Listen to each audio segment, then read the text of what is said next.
تحندم سهم كبرى سمعتنا لومي ربع 4 نهاس غلتشحن 21 ويكا 28 حامل غلتشحن 10 عام تمرتيم مدباتنا بالزينة جميرنا تقلال عقاب حق إثيوبيا قبل على سبب سلطان حوحات زقربو خصن اب إرتراز علومو زنبرو تادرات سومال بزملكت صابن قدمنا بزعبات بزحلفة سنبت تزازم فيستيفال ما تساء مالت محبر تغارو سمين أمريكا لومي كنزازمو إنا مجمرتا قلن زينا إنا خانا قدم كاب قبر مدهن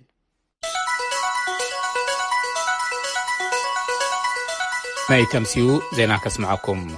اب مبرق افريكا ناي سرح عودت زقبرا زلوا حلافي تكال عالم لخلمعات يونايتد ستيتس USAID سامانتا باور لومي مسبب سلطان منغست إثيوبيا كراخبات سبيتي كبار سامانتا باور نتي بحدار جمره كوينات إثيوبيا بقلطف دو كبل دغاغمن كصوعا صنيحنين نزيز ملكت توسخ صبصبالو بخفل زينا دمص امريكا استدالو صحف ابراهام تسفال ترجمولو من يافورك كتاربويا لومي ربع مسب مز منغست خراخبا مدب تتحيز اللنزلو اما حداريت اتاهقراو تكال متحققاز سامانتا باور منغست إثيوبيا زي تقدب سب او حاجز نتقراي كفقد يصوعلوا باور بسولس مس اب سودان زركبو كاب تقراي زهادمو سدتنياتاتون ترخيبن نيرانين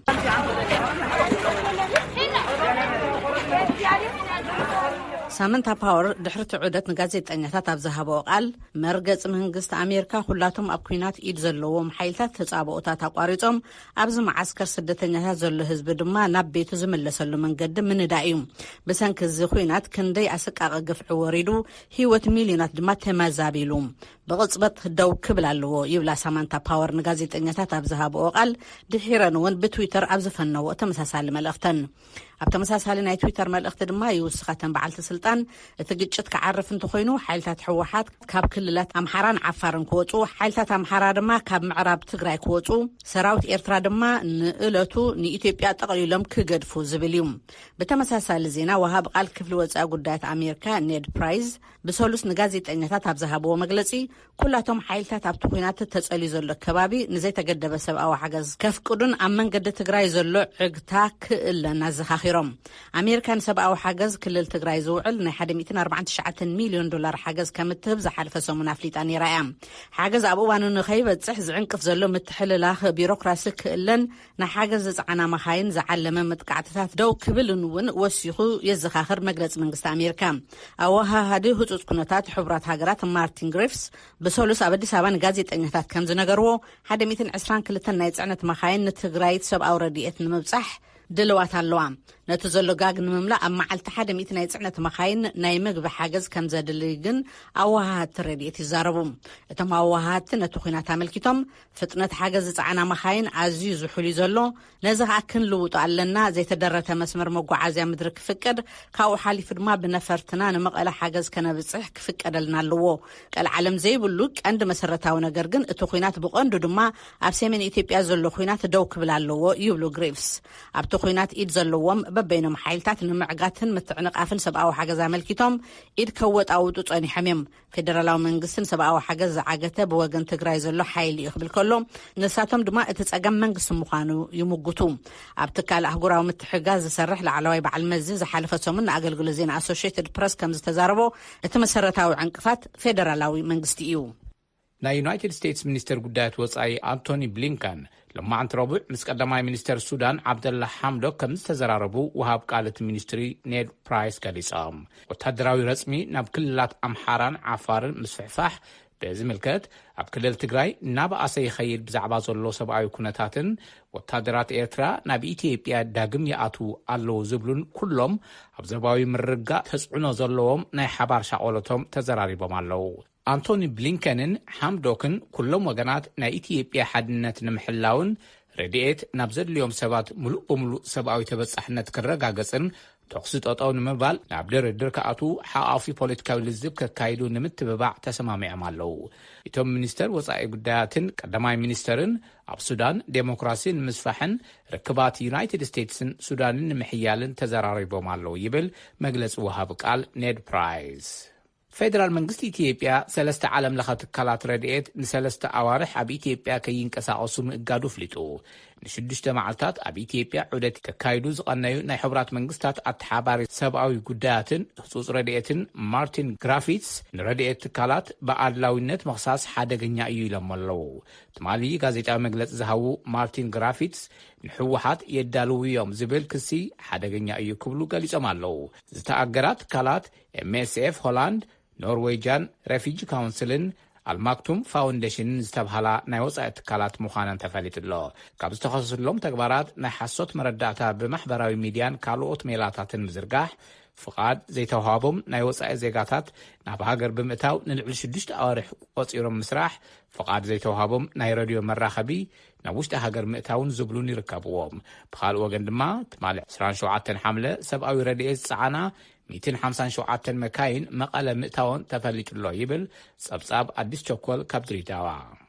6 ትካላትን 11 ዘይሕጋዊ ናይ ገንዘብ ኣዛወርትን ኣብ ትሕቲ ቁፅር ምውዓሉ ፌደራል መንግስቲ ኢትዮጵያ ኣፍሊጡ። እቶም ትካላት ይኹኑ ውልቀ ሰባት ምስ ባንኪ ዝኾነ ይኹኑ ውዕል ከይሃለዎም ሕጋዊ መሲሎም ክሰርሑ ዝጸንሑ እዮም ኢሉሎ ኮሚሽን ፖሊስ ፌደራል። ናይቲ ኮሚሽን ሓላፊ ርክብ ህዝቢ አቶ ጀይላን አብዲ ንሬድዮ ድምፂ ኣሜሪካ ከም ዝገለጽዎ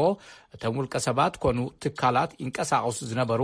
ጫት፣ ናይ ኣትክልትን ፍረምረን ለኣኽቲ ኢና ብዝብል እዩ ኢሎም። እቶም ውልቀ ሰባት ኣብ ትሕቲ ቁፅር ውዒሎምን እቶም ትካላት ድማ ተዓሽጎምን ምርመራ ይካየደሎም ከም ዘሎ አቶ ጀይላን ገሊጾም ይብል ጸብጻብ ፀሃይ ዳምጠው ካብ አዲስ አበባ። ኣብ ክሲ መዝገብ ዶክተር ደብረጽዮን ገብረ ሚካኤል ሽሞም ሰፊሩ ዝርከቡ 62 ተጠርጠርቲ ነቶም 19 ምኽንያታት መኽሰሲኦም ብጽሑፍ ከም ዝተዋሃቦም ተፈሊጡ። ዝርዝር ተኸሲ ኣይተነበን። ቤት ፍርዲ ቆጸሮ ሂብሎ። ዝርዝሩ ድሕሪ ዜና ክቐርብ እዩ። ውድብ ጥዕና ዓለም ካብ 2018 ክሳብ 2020 ኣቋፅራ ፈረንጂ ኣብ ዘሎ እዋን ግጭት ኣብ ዘለዎን 17 ሃገራት ልዕሊ 700 ሰራሕተኛታት ጥዕናን ሕሙማትን ተቐቲሎም ልዕሊ 2,000 ድማ ቆሲሎምን ኣማእቲ ትካላት ጥዕና ዓንዮምን ክብል ኣፍሊጡ። ኣብ ኢትዮጵያ፣ የመን፣ ሶርያ፣ ሞዛምቢክ ብሓይሊ ዝተተሓዘ ግዛታት ፍልስጤምን ሚያንማርን ሓዊሱ ብግጭት ይሕመሳ ኣብ ዘለዋ ሃገራት ን3 ዓመታት መጽናዕታትን ትንታነን ተኻይዱሎ። እቲ መረዳእታ ከም ዝሕብሮ ኣብ ልዕሊ ሰራሕተኛታት ጥዕና መጥቃዕቲ ምቕጻሉ እዩ። ትካል ጥዕና ዓለም ኣብዚ ዓመት ኣብ 14 ሃገራት 588 ፍጻመታት ኣጋጢሙ 114 ሞትን 278 መቑሰልትን ኣብ ልዕሊ ሰራሕተኛታትን ሓካይምን ኣጋጢሙሎ ኢሉ። ሕዚ ድማ ሓጸርቲ ዜናታት ከስማዐኩም። ደቡብ ሱዳን ምኽትል ፕሬዚዳንት ደቡብ ሱዳን ሬክ ማሻር ካብ መሪሕነት ውድቦም ተኣልዮም። ማሻር ነቲ ዝውክልዎ ውድብ ኣመልኪቶም ግቡእ ተርኦም ክጻወቱ ኣይጸንሑን ብዝብል ክሲ እዮም ኣብቲ 3 መዓልቲ ዝወሰደ ውሽጣዊ ጉባኤ ዝተኣለዩ። ሌተናል ጀነራል ሳይሞን ጋትወዱዋ ድማ ብቦታ ማሻር ተኪኦም ግዜያዊ ኣቦወንበር እቲ ተቃዋሚ ፓርቲ ኮይኖም ኣለዉ። ማሊ ምግብን ሰራሕተኛታትን ዝፀዓነት ዓባይ መኪና ምስ ህዝቢ ዝሓዘት ኣውቶቡስ ብምግጫዋ ኣብ ማሊ 41 ሰባት ሞይቶም፣ ኣብቲ ሓደጋ ተወሳኺ 33 ሰባት እውን ምቑሳሎም ተፈሊጡሎ። ጋና ዝሓሸ ምምሕዳርን መነባብሮን ዝጠልቡ ዜጋታት ጋና ኣንጻር መንግስቲ ዝዓለመ ሰላማዊ ሰልፊ ኣብ ኣክራ ኣካይዶም። እቲ ካብ ወርሒ ግንቦት ኣትሒዙ ብመገዲ ማሕበራዊ መራኸቢታት ክባጻሕ ዝጸንሐ ሃገረ ዕርዩ ዝብል ጭርሖ ዝሓዘ ምንቅስቓስ ሓያሎ መንእሰያት ስሒቡ ምህላው ይፍለጥ። ኣብ ኣሜሪካ ጠንቂ ልዕሊ 80 ሓደስቲ መልከፍቲ ኮቪድ-19 ኮይኑ ዘሎ ፈልቂ ወይ ድማ ዓይነት ቫይረስ ደልታ ንምግትኡ እቲ እንኮፍታሕ ክታበት ምዃኑ ሓካይም ይዘኻኽሩ ኣለዉ። እቲ ቫይረስ ብሕልፊ ኣብታ ክታበት ኣዝዩ ትሑት ዝኾነሉ ግዝኣታት ኣሜሪካ ቀንዲ ጠንቂ ሓደስቲ መልከፍቲ ኮይኑ ኣሎ። ሰብ ሞያ ጥዕና ድማ እቶም ሙሉእ ዝተኻተቡ እውን ኣብ ምዝርጋሕ ተራ ክህልዎም ስለ ዝኽእል እቲ ሓበራዊ መፍትሒ ንኹሉ ዜጋታት ክኽተቡ ምትብባዕ ምዃኑ የዘኻኽሩ። ዜና ኣብዚ ይዛዘም።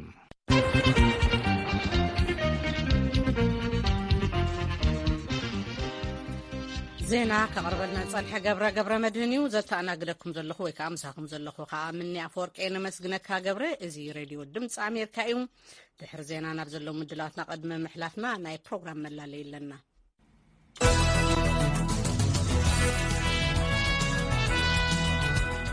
ናይ ፕሮግራም መላለይ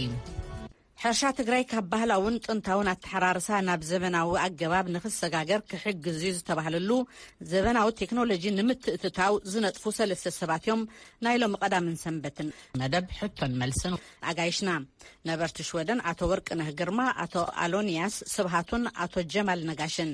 ኣብዚ መደብ ሕቶታት ብምልኣኽ ክትካፈሉ እንተደሊኹም ሕቶታትኩም ብቁፅሪ ስልኪ 222-59942 ናይ ውሽጢ መስመርና 15 ወይ ከዓ ብኢሜይል horn@voanews.com ከምኡውን ብፌስቡክ VOA ትግርኛ ክሳብ 5 ለኣኹልና ኢኹም ካብዚ ብተወሳኺ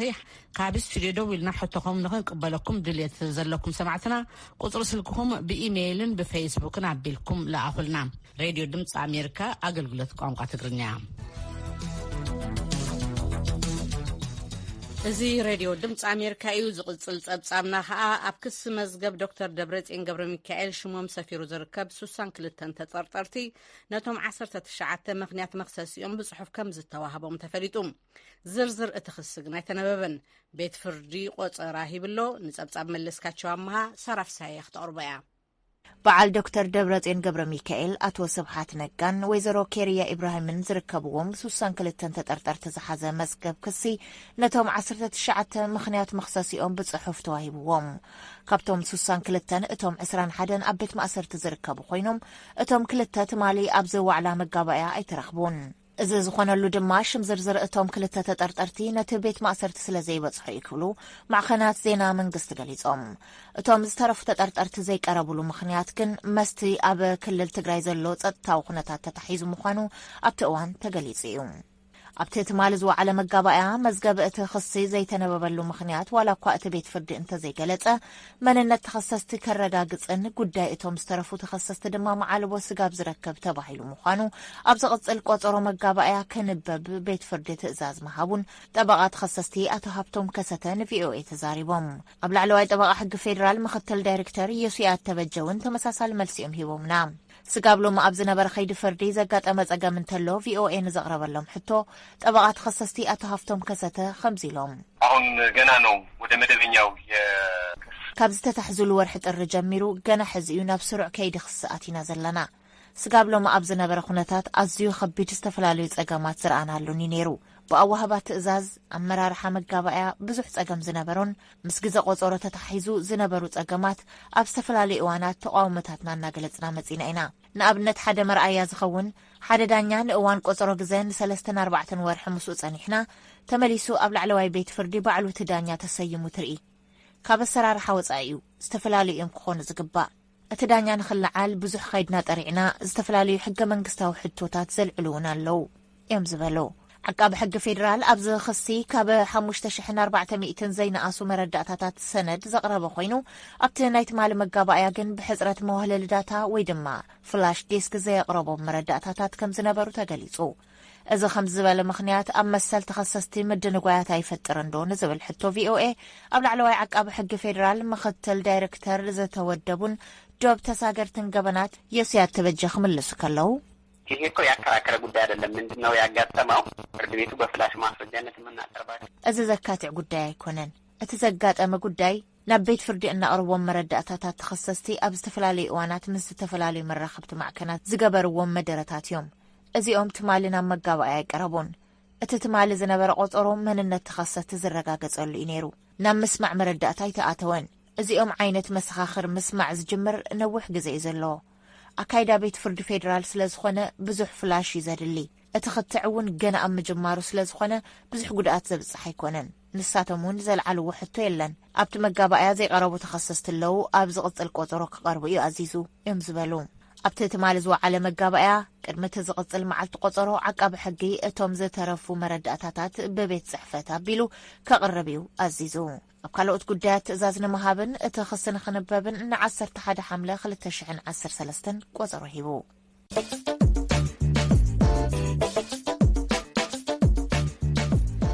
ነመስግነክ ሰራ እዚ ሬድዮ ድምፂ ኣሜሪካ እዩ ዝቕጽል ጸብጻብና ከዓ ኣብ ኤርትራ ዝዕለሙ ዝነበሩ ወተሃደራት ሶማል ዝምልከት ካብ ቪኦኤ ቋንቋ ሶማል ዝረኸብናዮ ጸብጻብ እዩ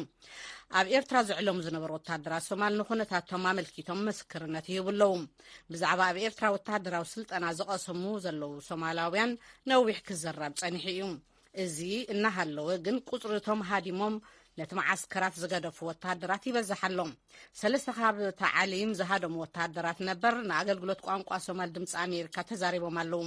እቶም ዝሃደሙ ወተሃደራት ከም ዝበልዎ ቁጽሪ ኣብ ኤርትራ ዝተዓለሙ ሶማልያውያን 5167 እዩ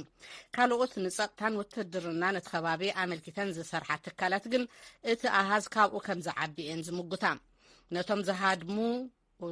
ነቶም ዝሃደሙ ወተሃደራት ሻቅሎት ዝፈጠረሎም ታዕሊም ካብ ዝውዳእ ኣዋርሕ ደኣ ይሕለፍ እምበር ገና ኣብ ኤርትራ ብዛዕባ ምህጽንሖም እዩ መሐመድ ፋራሕ ሓደ ካብቶም ሃዲሞም ዝወፁ ወተሃደራት እዩ ከምዚ ክብል ድማ ንድምፂ ኣሜሪካ ተዛሪቡ أنا واحد كسر بحي بشي لحد أو هذا الصوت أخي سقال كذي برهبين بليتي بتشعة سنة عملية نشدش معلتات الدحر مقعزنا بسفر عفار أبدوب إيرتران إثيوبيان بس إحنا يبل بمسرة حابريتا محمد أب كل العفار كتصب يخلو مسكالوت هادي ممزموت وعصرت حالوت هادراس سومال تراخيبهم سلام من قد زر إيوم سبات زرقوا بدما بأقرم تقاعزم مريس سومال كبس حكم زخالو يزارب كلاتهم تمامليت أمزموت وتهادرات زمارو لقداي تمساساليو نسر ما حماق من نبابرو سئنت مقبي قربات عنان كمون كبير قلبتها وسرحنيو مرماري أكل حبرات هاجرات عبي إطراز علمو زنبور وتهادرات سومال أب كينات إثيوبيا 5 تساتفي وزملكت تم وتهادرات جن بزعبو أفلت أخم زي بلوم ندنت أمريكا حبيرم فلي مرماركم شن حبرات هاجرات أب قدات إيرترا محمد عبد السالم باباكير وتهادرات سومال أب كينات إثيوبيا 5 تساتفو بحلفقا أب كباب أحسن ترأي من بارم شبط حبريتا كم تقبلوا أمل كتم نيرم بيت صحفة قدات وزا أمريكاون بزعبة تساتفو تهادرات سومال أب إثيوبيا أمل كتم بريد دمت أمريكا حتى قريب اللهم نيرم وهابق على تخفلي بزعبة قدات حبريتا كم زلوم نتسابساب فليكو مرماري نتسابساب فلي مرماركو قجلة حبرات هاجرات يفتشوا خمز اللون حبيرم ولدتهم ناب إيرترا زتلاقوا تهادرات سومال بزعبة دقم كم محتاتا يعرفون كساب حجز عقب ملس ذهبوا معكال جنيلن ندحنتو ملؤ سمو كحبر زي مرتسي عبد النور ودو ناب إيرترا بتقمتي 2019 كم التلاقى يزو زارب دولدنا ووعبني ومدحراتني سكستانيالني وحوالنا قدون ويدي دقاقيمنا طارعنا إنا تقاومنا عاو إلنا أسمعنا قلديتاتنا بيت صحفة بريزيدنت خيدن سمعت أنا سمعين كوتاس كل زكاة لنا غيرنا إنا سلامة وسلفة نقبر بزوات أنا لودما منقس نتم غازيت إنياتات كاين الزارة كالكيلو سلازي تمكن بالنقدد لنا منقس تخافت سم أي تزارة يبلوم نمعزم زام ولدتهم نيرتراز تلاقوا التهدرات تتصنع كوميتي قدما منيسر تهاجر بسنة أقيم نيروم تا كوميتي كساب حجو وصيت سرحة كافلتن كلتا لعلو سبب السلطان منقستن منقست نتم وتهدرات عوش دخلت سمون كعزم مدب حزم هلا وقاليصم بمسرت حبريتها توم سبب السلطانات تم وتهدرات النابدوبا ومعرابن جوبالاندن زتبهله بوتا ام كغعزوم دمص امريكا نعزاز حيلتات سومال منيستر مكلاخل تهاجرن منيستر زينا ايرتران نمركب زغبره فتنه ايتعوتن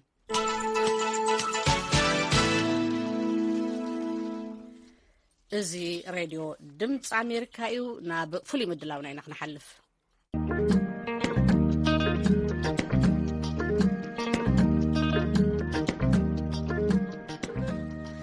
فيستيفال محبر تجارو سمين أمريكا ما تساء زحالف الصومون نشدش معلتا زغطسالي عامتاو فيستيفال أب يونايتد ستيتس دنفر كولورادو كم زكايد الزكاريوم مبل 4 شعاتن عامت مسرتا محبر تجارو سمين أمريكا ونزتتصنبللو ات فيستيفال زتفلالي مدبات تسلاسلو حبراو مرداون كم زتبصحلو تساتفت فيستيفال يزاربوم كلاين زازامن مدب لومي كنقربلكم هنا اغايشنا مختلا بمنبر ما تساء إلياس غودافاي كاب تساتفت أتو مرسي خيداننيوم بتر سلطاني الزراربوم نابو حلفكم مستغايس كميكم تراخو تحسبوا زلهم توطنوا زلهم نابايتا خما ايو ترغم بمتاي تراخو صندوق حتى يمكناتهم زرو تصرح لنا خمده ابايتا خور دلو وكيلات من قص له يمزي مصدر برانا اما صدر فساس قدم ديراتشو وردا ترخيوني ري بسلكي مدره اسميعيو ملختون حليفيو تركب توم ملكتهم أكلات يقولوا والله يوم مدارات له زورة في الله حزين حكاية اللي خمد أنا تقرأ مورات تزوجنا عايز يسرح عبد سرحتون له يوم نعم ዲፕሎማሲ ስራሕቲ ሕዝቡን ቀጥልቲ እዮም ማለት ናይ ዲያስፖራ ግደ ኣቕሊል ካዝር ኣይኮነን ሕዝቡን ሁማኒታርያን ኣክሰስ ክህሊ ትግራይ ዲያስፖራ ኣብዚ ገዳይ እዚ ትቅፅል ገና ምዃንና ሰዓት መስራሕ ካይትርስዕ መልእኽቲ እዩ ሓሊፉና ነጥኒ ሕዚ ናይ ታይም ጉዳይ ፋሚሊ ዝብል ነይሩ ሕዚ ካብቶም ዝቀረቡ ፕሮጀክቶች ሓደ ስድራን ሓደ ስድራ ክሕግዝ ብዙሕ ድሌታት ተሪኦም እዮም ዌብሳይታት እውን ክሬት ተገይሮም ፋሚሊ ዳት ኦርግ ዝብል ኣብዚ ትሪኦ تا حزب حتى تخيل حتى غيرانينا بخمينا أكسس كنتركب كنحجز ندلينا بخمينا أكسس كنتركب الفرقوتهم عالم لغ درجات صرحوا تجاو من قد اللوئيو راح تحدثنا نوفي بذبذي تقاني مو أو وين خندسك على زعجوا يقان ين عسوا يقان كل يدلي يعني اللي يتجاوروا ظلهم تبقسوتات عالم لغاو ملك على أيو بينهم يكونكم من وهود من تان قوون أبكالو تاهجراتون تمساسالي محبرات على تبقسوتات على ناب حدا كل اللي وكل جن زما عد ظلمه حدش نجار يكونن كدملهم وهود زخانن سمور زخانن صراحتي سرحني ريو نور قالوا زمن مالتيو نابت زنبرن مملاسي زغل سعرز جبر ظلمه مثل خالوت محبرات ظلكم موهاد مرددا ويكع أما أخيلو خسر زخيل محبر على دو تتبتاتينكم دخم تصور ظلهم أو أوروبا على ما خلاي مبرق على أبيش على أستراليا على مو تلعيلو دنيرو ويستفلتو ودو زرد يزون كتاتول الناس لزلو زم تقمصهم زلهم تفلالي محبرات كم يقوم توهايدكم تصرحوا إلياس خاو مرسي صدوتي حتى يا دكتور عاوز مدايزي بايزويتهم سكولار سبابش بيشتشو حتى زقون زغارو عتاد زبهان حدا أمبريلا له عتاد كو كلن عالم زلوا كومنستات زت مسرته أمبريلا تكالي سرحت عيو أو عالم زلوا ناي تجراي كومنيتي ولا ناي مهران ولا خمنوا على جلوبال سكولار سوش تجراي كمنوا على SJCS خمنوا على متسع كومنيتاتون حاوسوا ستعيشه أمبريلا فلالي عتادي بعد سرحوا ذا خزل الغاية بخمري وادد تانك التكنولوجي حسعات تفلطو زحت صراحة يسرح له يوم بالأونلاينات مستناي كوفيد تشالنج حاوسوا مالج therefore هذا الغاية مر أنا هرول من قديم تم بانليست ونسيم أغيرهم family.org والله كا علم الغيب أو علم دولة تقرأي عتيب حدا فاميلي سبونسر قبر خلي خلت فاميلي سبونسر قبر خلي ثلاثة فاميلي سبونسر قبر خلي therefore across the globe يقول لك إليه تيجي مارتات على إيو كبرت الخاون زقبر نقدر يكون بحد وين خاون عوي challenge اللي يقول لك إليه يعني طب مرسي اسكي دحرك مسكامو سمعتن منفس النايت تعقباي توصل بالويلس دارشات كم غيركم اسكي ورد بالمو سمعتن منفس النايت تساطفاي كمين يوم بتعني زغرميو بتعني تسب دارغا كل تقراي افسامين امريكا زلو يمتيو كبحال زكار بستفلي مخنيات كما تزي قال دحر دي خونات مزحتو تقراي ماتيو جوين غيري زلو ماتيو خا بتعني بتحواس بفوري بسنيد إنا حلف مايو بتعني بس زبل لدينا حلف لا مسوقها نقر بأسرحنا استفل عليها بروغرامات والدابتات كلن بتعني سلوت زقونا بروغرام زقبروا اللغناتاتي زنبرة كاو بزولة أخا زبتغاي ولا تدياسبوراون نبحدش بالراحة كم زولتها كافتن 3 عامات استدورا عوتات فيستيفالات نيرن زيجن عبي بالراحة يزلا يكبار زكال بتلاقي نتحدش ولدو engagement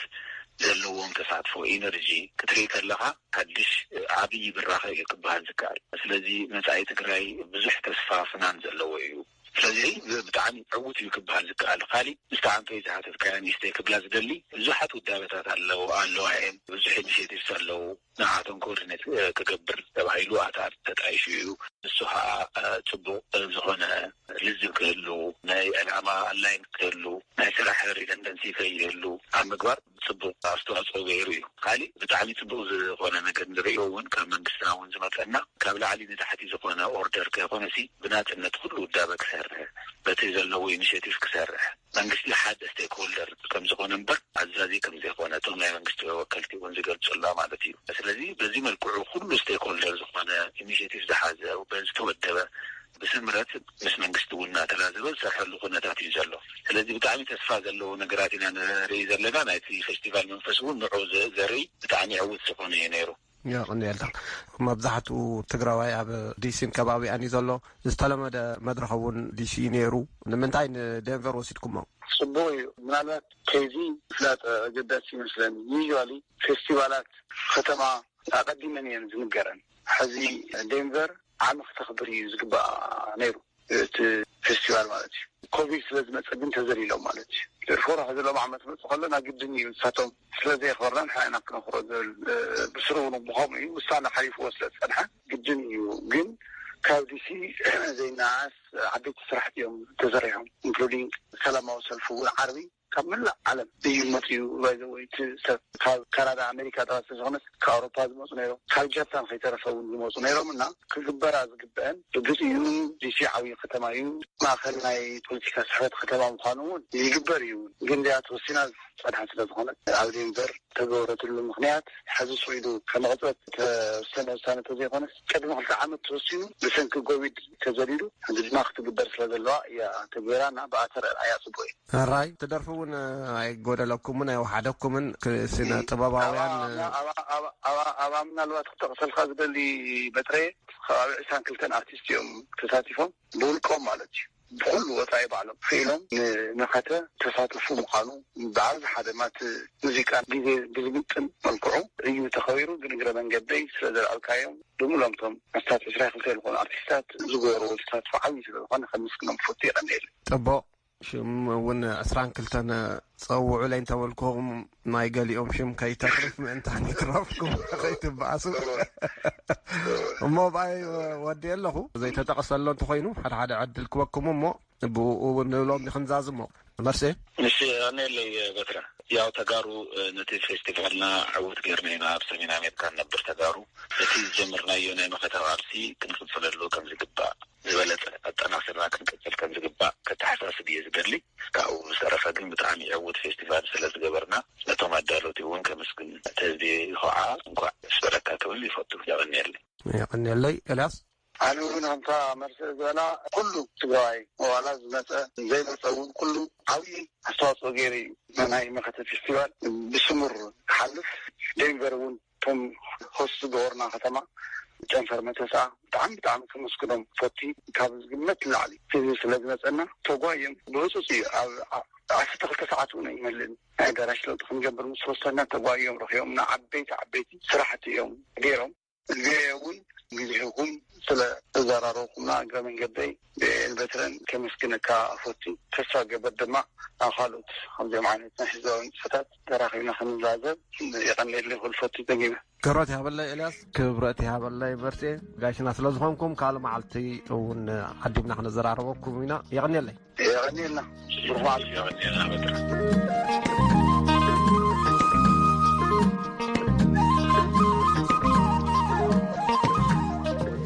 ክንከታተሎ ዝፀናሕና ኣብዚ ኣብ ዩናይትድ ስቴትስ ደንቨር ኮሎራዶ ዝተኻየደ ናይ ተጋሩ ፌስቲቫል ዝምልከት እዩ ነይሩ ኣነ እውን ንበትረን ነጋይሽናን ኣዝየ ይመስግን እዚ ሬድዮ ድምፂ ኣሜሪካ እዩ ናይ ፕሮግራም መላለይ ደጊምና ክነስማዕ ኢና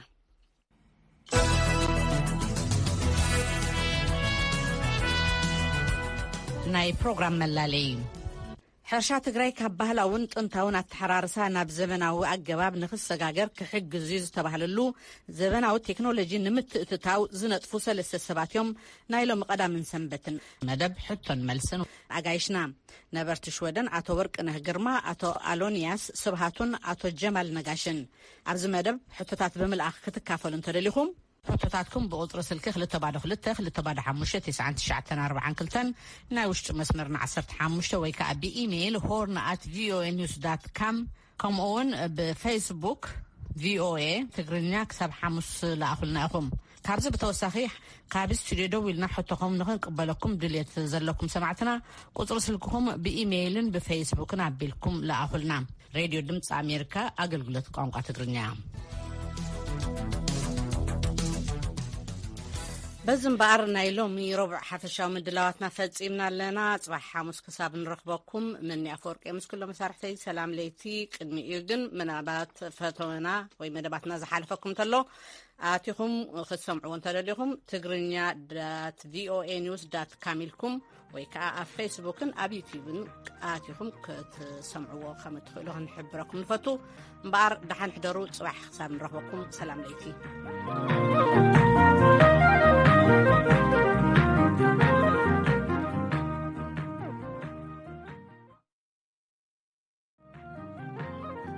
دحن دمشم كبرى سمعتنا لومي ربع 4 نهاس 2021 ويكا 28 حامل 2013 عام تمرتيم